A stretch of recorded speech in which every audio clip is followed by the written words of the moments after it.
What's going on? It's actually fitting that I'm recording this video at this time, kind of this time juncture. Um, myself, I've been blessed to have some children, and and the thing about it is that I've never taken the time to read anything about raising kids. I just kind of went off the cuff because I was very young, or moderately young when I had my first child. So, they at the hospital they give you books to go home with and read and things to expect. But most people will get their knowledge of raising children either from their parents, other people, friends who have kids, you know, TV shows sometimes. I was just watching the Cosbys. But oh, excuse, we can't say Cosby. All the trouble he's in. So I saw this book because I was looking at my kids and I was like, man, you know what? I want to make sure that they have every edge like any other parent would want. And, want to make sure. By the way, I'm in my basement. Um, it's roomy and nice. I come down here and practice my little ball handling and basketball stuff, but work out. But it's kind of like a cave, as you can tell by the back wall. And the little echo if you hear that. But anyway, I just wanted to give my kids the best edge possible, just on on the thinking side. So I wanted to know, of course, years into having kids now, what is the best thing to really be supplying kids. So as I was looking online, I knew that a lot of foods are toxins to us these days. So obviously they would be toxins to our children, kiddos, whatever the nickname is that you choose. I like children. And so this book by Dr. David Perlmutter is called Raise a Raise a Smarter Child by Kindergarten. Really focusing in on those first 5 years of raising children. In this book, Dr. Perlmutter goes into some things that you definitely want to pay attention to if you have a newborn and toddler, infant, all the way up to their preschool and kindergarten age periods, and then of course going further, because one of my old philosophies when I was growing up was, I noticed that women, spent a lot more time taking care of their hair, taking care of their skin, and being ready, taking care of their health, kind of also, because they had to look good. So same principle with women. I always kept with children. They say don't feed a child this; it'll kill them instantly. Well, if it'll kill the child instantly, what will it be doing to my system? Is how my mind used to react to certain things like that. So,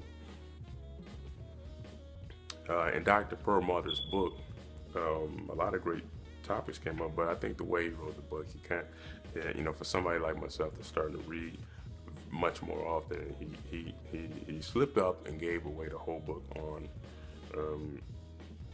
by page 5 of the book. So if you don't want to read the entire book, either because you're going to listen to this audio or because or video, or because you just don't want to read the whole book, if you just read page 4 and 5, he literally gives you everything that book. And I can tell you that because I went ahead and read the rest of the book, even though I knew that the whole book was on page 4 and 5. So I'm just going to go over some things that I always practice with my kids. At least it was in the back of your mind. 'Cause a lot of these things are kind of common sense, even though common sense is not that common. Does that make sense? And just so some things that you can add. And this is for anybody, of course, that has children. And then, of course, if you're thinking about having children, this is a good book just to read and pick up on and start to download some of the applications of it so that you can do it. And if you have nephews, grandsons, whatever, you're affiliated with people who have children, and you definitely want to, this could be a good gift for them. So one of the things he says, this section says, don't let your child miss out.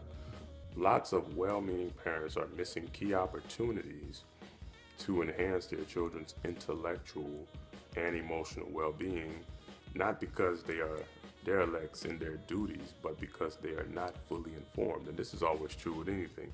Sometimes we just make it off of, raw, intelligence, just raw knowing that makes sense. And then later on, you'll learn that, oh, there's a science behind it, there's a psychology behind it. Like, I used to do some things that I just did it naturally.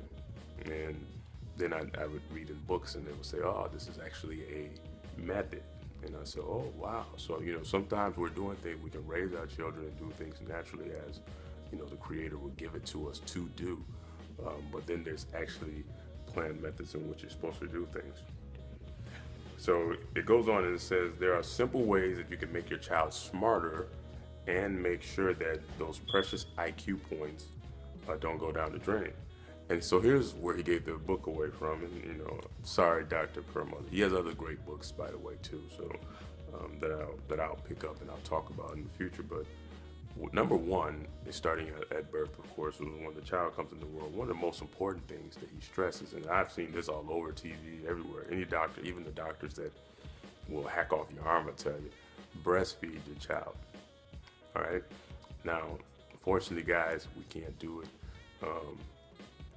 So this is a woman's job, and that's the first thing that any, if you're the father, you want to, stress to your wife or your girlfriend, whoever it is, you want to stress that they breastfeed the child because it is good for the brain. Now, before we even get to breastfeeding, he did say somewhere in this book that prenatal vitamins are essential, and so you want to make sure you're getting the nutrients into the woman, the mother, so that she can pass those over to the child.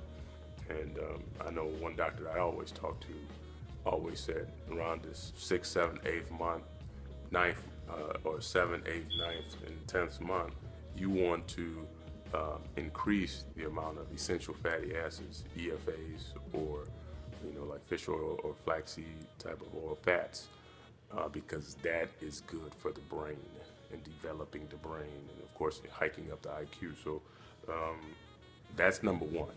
Make sure that you're getting nutrients, male and female, and then definitely for the female because she's going to nurse that baby along, and then boom, when you get here, continue to breastfeed. I can't really speak on it for women that be like, nah, I ain't doing it. The little baby be biting me, or I can't stand it, whatever it is. Sometimes we got to take a hit. We got to take a hit for, for what we're trying to, for our children. We got to take the hit. The children didn't say, hey, I need to come into the world. We make that decision, so we got to sacrifice a lot for them, and that's one of the things. If you want a more intellectual child, breastfeeding was one of the main things that he said. He said breastfeeding your baby for the first 12 months of life can boost their IQ by up to 8 points. And, I'm not a big IQ person, but I think these things are important for just development of the mind. It says if you can't breastfeed or have to stop early, be sure to use commercial infant formula that is fortified with brain boosting nutrients. So there we want to make sure that you're breastfeeding. The next thing you want to do is you want to feed your toddler an optimal diet to enhance brain growth. And an optimal diet has to be nutritious. You can't be giving them junk. That's the way children just can't, we'll look at, this book goes into a lot of stuff because you actually start to notice it. You feed your kids some stuff that has a lot of sugar in it, and all of a sudden they're bouncing around. They can't stop even if you put out a gun and blew the gun in the ceiling, they'll still be bouncing around right through it, so, and you can't blame them because you loaded them up. It says engage your baby in mentally stimulating activities from the first few weeks of life, and he goes through a whole bunch of little games and exercises that are brain stimulating for children. So I'm not going to go into all of the detail, but most of us do these naturally, like the old peekaboo, and what else? There's different things that I see parents do naturally to engage their child, get that smile, make them follow, the finger so they can, practice their, memory and all kind of stuff. So there are a lot of different games that he said, and of course older games when you get older, flashcards, and things of that nature. But in the learning process, TV and DVDs and video games have come into the set, and he says you want to limit this. And this is something that I use a lot of learning videos, um, but I used to do a lot of had some bad habits with TV stuff, which upon reading this I had to nix because I noticed the reaction, I noticed the result of it. So you want to limit the amount of time they spend on TV. You want it to be more of a regimented thing. Okay, you got 30 minutes here. And when it's done, cut the TV off, no background noise on TV and things of that nature, because it slows their ability to communicate. You need more two-way communication than one way, and one way is by the TV being on or something like that, or video game. What was important was that I noticed that they said introduce your child to music very early, like playing Mozart type of stuff. We've heard of all these things, at least in the news. But it also says start them playing an instrument by age 4, or sooner. As this, they saw there was scientific tests that showed that this dramatically increased the IQ. Now the thing about it was that music in the brain, they said it was connected to almost every other part of the brain, the emotional and logical sides of the brain. So music is going to affect everything, and that's why music was important. So make sure you're playing quality music. A lot of that, hard bass line stuff is not good because they have to start. It's kind of like how they start with baby food. So with baby food, then they can increase to stuff that's more appealing to them, hard rap or whatever, stuff like that. We're talking down the road. They're teenagers by the time you're giving that kind of stuff away. But regular soft music, Mozart-ish, what I'm saying, so that they can then teach them to play an instrument. I know a lot of people can't afford to give piano lessons, flute, saxophone, horn, whatever, drum lessons, but it's important to start them on the instrument. And then it says early training on the computer can improve your child's cognitive function and better prepare them for school. And then it also says protect your child from common brain toxins that's found in foods and toys, and he lists a whole bunch of these. And then last is to raise your child in a warm, loving, low-stress environment with attentive caregivers. You can't just throw them in the back room and go and then come back and hug them, say I love you, and then leave them for 2 or 3 hours and come back and give them. That's not a loving and warm environment. So you do want to make sure that it's a loving environment, not too much yelling. A lot of kids do need some yelling because they're eating foods which won't stop them from doing things when you tell them to stop. They're going to bounce around, and then kids are always going to naturally test you.